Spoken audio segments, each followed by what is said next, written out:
নমস্কার বন্ধুরা, vlog with দিদি চ্যানেলের নতুন একটি ভ্লগে তোমাদেরকে জানাই অনেক অনেক স্বাগত। কেমন আছো তোমরা? আশা করছি অনেক অনেক ভালো আছো। আর এখন ঘড়ির কাঁটা হচ্ছে 6টার ঘরে। তবে চলো এখন থেকেই তোমাদেরকে সঙ্গে নিয়ে আজকের ভ্লগটা স্টার্ট করছি। আই হোপ যে আজকের ভ্লগটা তোমাদের বেশ ভালো লাগবে।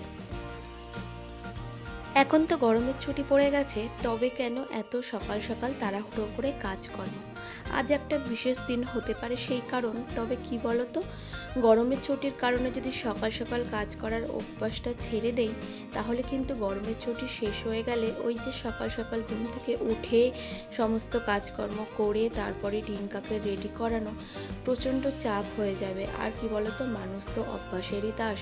যদি আমার এই অভ্যাসটা চিরকাল একই থাকে, তাহলে কিন্তু পরেও কোনো রকম অসুবিধা হবে না। আর সকাল সকাল কাজ হয়ে গেলে তো আমারই ভালো, বলো?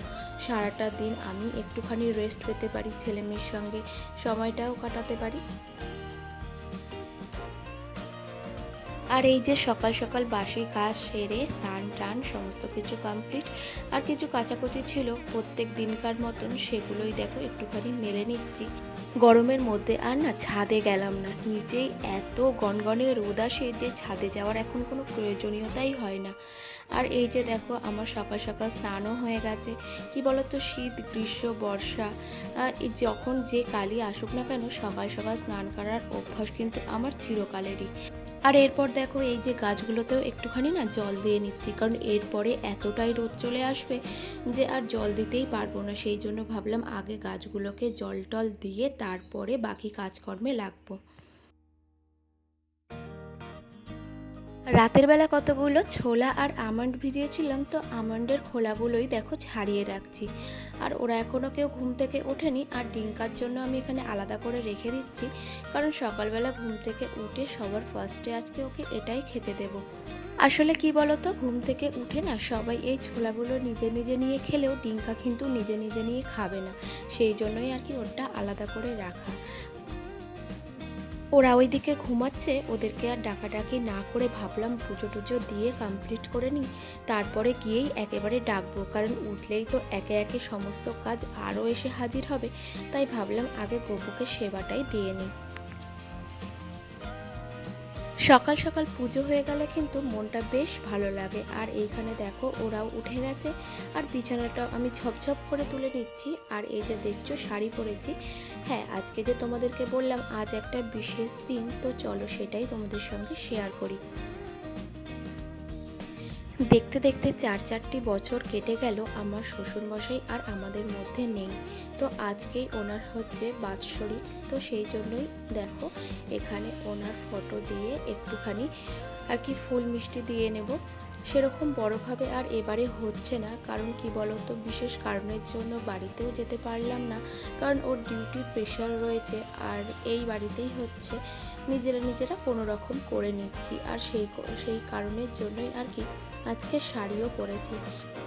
আর মাম্মাম জানো তো দেখছে আর অবাক হয়ে যাচ্ছে, ও বলছে যে দাদার কি পুজো? আসলে কি বলতো, জ্ঞান হয়ে আর কি এই প্রথমবারই ও দেখলো। আগের বারে দেখেছে কিন্তু একদমই ছোট ছিল, তো সেই জন্য আর কি ওর মাথায় অত একটা নেই। আর এইদিকে দেখো ডিঙ্কা এসে একটু বই নিয়ে বসেছে, আর ওদেরকে আমি একটু খাইয়ে দিচ্ছি, কারণ ডিঙ্কাকে বেরাতে হবে, ওর অ্যাবাকাস রয়েছে। আসলে আজকে অ্যাবাকাস থাকে না, কিন্তু আগে একটা ক্লাস মিস ছিল যেহেতু, সেই কারণেই আর কি আজকে অ্যাবাকাসটা দিয়েছে। আজকে সকাল সকাল সমস্ত কাজকর্ম সেরে তোমরা তো দেখলেই ওই দিকটা গুছিয়েও নিলাম। এবারে যাব হচ্ছে রান্না বান্না করতে। তো আমি আর ওকে অ্যাবাকাসে আজকে দিতে যেতে পারলাম না, ওর পাপাই আজকে ওকে দিয়ে গেল, এতে করে আমার বেশ সুবিধা হয়েছে। তবে ওরা বেরিয়ে যাওয়ার পরে ডিঙ্কার বইয়ের টেবিলটা এতটাই এলোমেলো হয়েছিল যে সেগুলো গোছাতে গিয়ে ভাবলাম যে একটুখানি ডাস্টিংটাও করে নিই। আসলে কি বলতো, একটা কাজ ধরলে আর একটা কাজ চোখে পড়ে গেলে না ছেড়ে একদমই আসা যায় না। সেই জন্য ভাবলাম যে একেবারে কমপ্লিট করে তবেই যাব। তবে সমস্ত ডাস্টিংয়ের কাজগুলো আজকে তোমাদের সাথে শেয়ার করতে পারলাম না, কারণ বুঝতেই তো পারছো অনেক রান্নাবান্না রয়েছে। তো সেই কারণেই যতটুকু পারলাম ততটুকুই শেয়ার করলাম। আসলে কি বলো তো, ক্যামেরার অন করে আর কি অনেকটা দেরি হয়ে যায়, তো অফ ক্যামেরাতেই আর কি ঝটপট ঝটপট করে সমস্ত কাজগুলো সেরে নিচ্ছিলাম। আর আজকে যে সমস্ত রান্নাবান্নাগুলো করব সবই হবে নিরামিষ পদ, কারণ বাৎসরিকের দিনে না নিরামিষ পদই রান্না করি আমরা। আর এই যে দেখছো, হঠাৎ করে দেখলাম তেলটা শেষ হয়ে গেছে। আর যেদিনই তাড়াহুড়ো থাকে না সেদিনই কিছু না কিছু শেষ হয়ে যায়, আর এই নতুন করে ঢালতে যে কী বিরক্ত লাগে, বিশেষ করে সেটা যদি হয় তেল।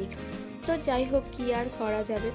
দেখো তেলটাকে ঢেলে নিচ্ছি, এরপরে দেখো ঝটপট ঝটপট করে রান্নাবান্নাটাও করে নেব। আর এই যে মাম্মাম দেখো একা হয়ে গেছে, যেহেতু ডিঙ্কা বাড়িতে নেই, দেখো আমার কোলে এসে উঠে বসে পড়েছে। আসলে কি বলো তো, ও না একটুখানি সঙ্গ চায়, একা একা না একদমই পছন্দ করে না। ডিঙ্কা আর মামাম এক জায়গায় থাকলে দুজনে মিলে খুনসুটি মারামারিও যেরকম করবে, আবার দুজন দুজনকে ছাড়াও না কীরকম যেন একটা ওদের ফাঁকা ফাঁকা লাগে, বুঝতে পারি ঠিকই। আজ যেহেতু ধোকার ডালনা রান্না করব, সেই কারণেই দেখো ধোকা কিনে নিয়ে এসেছে। আর এটা হচ্ছে একদম ডাস্ট, এটাকে আর কি তৈরি করে নিতে হবে। তবে অন্য সময় যখন আর কি ধোকা রান্না করি, বাড়িতেই ডাল বেটে নিজে বানিয়ে নিই, আর সেটাই কিন্তু বেশি টেস্টি হয়। আজকেই আর কি দোকান থেকে কিনে নিয়ে আসলাম, একটু তাড়াহুড়োও রয়েছে। আসলে কি বলো তো, তাড়াহুড়ো থাকার না একটা কারণ আছে। আজকে আসলে আমাদের বাড়িতে একজন খাবে, আর তাকে না 12টার মধ্যে রান্নাবান্না সেরে আর কি দিতে হবে, সেই জন্য। ওইদিকে দেখো আমার তরকারিটা হচ্ছে বসিয়ে দিয়েছি, ফুটছে। আর এইদিকে কয়েকটা বাজার ছিল, সেগুলো ভাবলাম যে সুন্দর করে গুছিয়ে আর কি ফ্রিজে তুলে রাখি। আসলে কি বলো তো, ফেলে রাখি যদি না, তাহলে না কখন যে করবো সেগুলো ফেলাই থাকবে। তাই ভাবলাম যে যখন আর কি কাজ করছি, এক নিঃশ্বাসে সমস্ত কাজগুলো সেরে নিলে পরে কিন্তু আমি অনেকটাই ফাঁকা পাবো। যে পরিমাণে গরম পড়েছে, পরে করব বলে যদি এই সবজিগুলো আমি ফেলে রাখি আর একবার যদি ভুলে যাই, তাহলে কিন্তু সমস্ত সবজিগুলো এমনিই আমার নষ্ট হয়ে যাবে। ওই দিকের কাজ করতে করতে এদিকে রান্নাবান্না আমার একদম কমপ্লিট, তো সেগুলোই তোমাদের সাথে শেয়ার করি। আজকে করলাম হচ্ছে ধোকার ডালনা, পনির আর আলু ভাজা, পটল ভাজা, উচ্ছে ভাজা, সঙ্গে রয়েছে পাতি লেবু, আর রয়েছে দেখো আমের চাটনি, আর এই যে এক হাঁড়ি ভাত, আর করেছিলাম হচ্ছে মুগ ডাল, সঙ্গে ছিল হচ্ছে স্যালাড। এই ছিল আজকের লাঞ্চ মেনু। সকালবেলা যতই ঝাড় দিই, ঘর মুছে না কেন, রান্নাবান্না সেরে একবার ঝাড় না দিলে যেন হয়ই না। আসলে এত ধুলো যে কোথা থেকে আসে কি জানি। তো দেখো রান্নাবান্না সেরে ফাইনালি একবার ঝাড়টার দিয়ে ঘর দোর একদম পরিষ্কার করে রাখলাম। মেয়েটা না অনেক দিন ধরে নারকেল নাড়ু খাবে বলে বায়না করছিল, আর আজকে দুপুরবেলায় আর কি না ঘুমিয়ে টুমিয়ে নাড়ু করতে লেগে গেছি।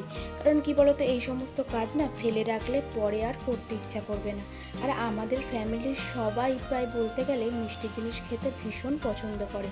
আমার শ্বশুরমশাইও কিন্তু মিষ্টি জিনিস খেতে খুব পছন্দ করতো। আর নারকেল নাড়ু যখন করছি, সবাইকে না দিয়ে খেলে কি হয় বলো, সেই জন্য আশেপাশের আর কি দুটো ঘরের জন্য একটুখানি ডিস্ট্রিবিউটও করে রাখলাম। তাহলে বন্ধুরা, আজকের ভিডিওটা এই পর্যন্তই। দেখা হচ্ছে নতুন একটা ভিডিওর সঙ্গে। এখনকার মতন টাটা।